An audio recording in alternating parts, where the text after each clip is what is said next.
Emmerson Jnr na Pokello have decided to gift mama va Pokello ne motika inodhura. Guys, welcome back to the channel. Please don't forget to like and subscribe. Havo vachombo vakamira vakapererwa kuti zimhandara ravo raita mabasa makukutu akadai vauya pamwe chete nemukwambo nevamwe vanhu vanga vakawanda kuti vazogifta mama.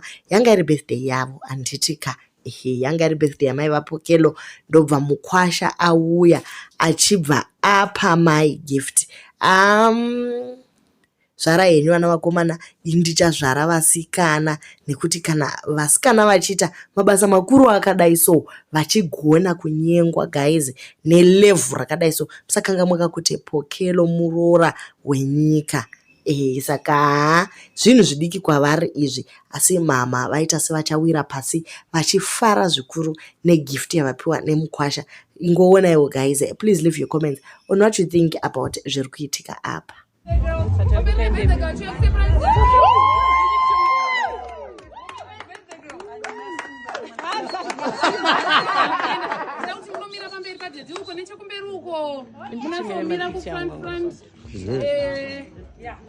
Man, like fast.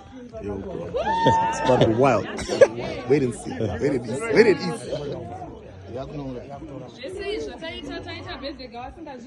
eat. So achangoshamisika sekushamisika kwamuchaitika mese. Birthday ine kuna kuko chaiko kuna tino kuna chako.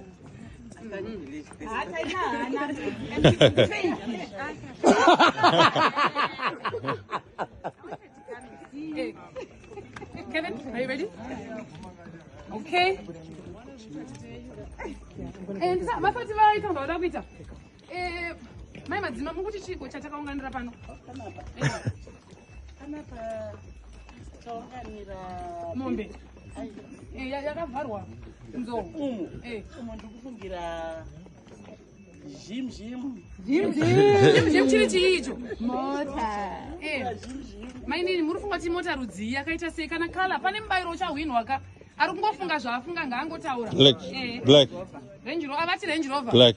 But kala mota irudzi. Range Rover. Range Rover. G-Wagon. Maybach. G-Wagon. Avati G-Wagon vamwewo. Chibora. Matichi? Avati Defender. Indati Chibora, so I'm correct. No matter what it is, I'm correct. Chibora. Every Bora. Yeah, so I'm correct. Don't taste it. From 10. Let's go.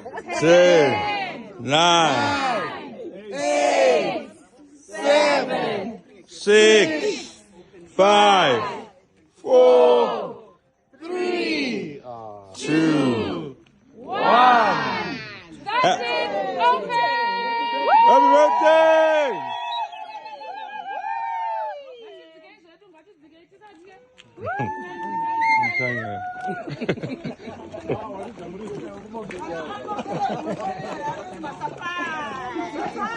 This is nice. Yeah.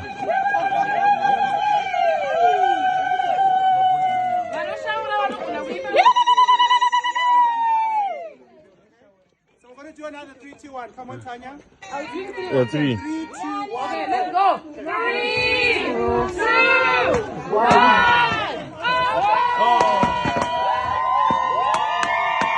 I got it right. Black. Tanya, I got it right. I got it black. Not black. Huh? Hey, guy must get my license. My kids are cool. My kids, birthday go.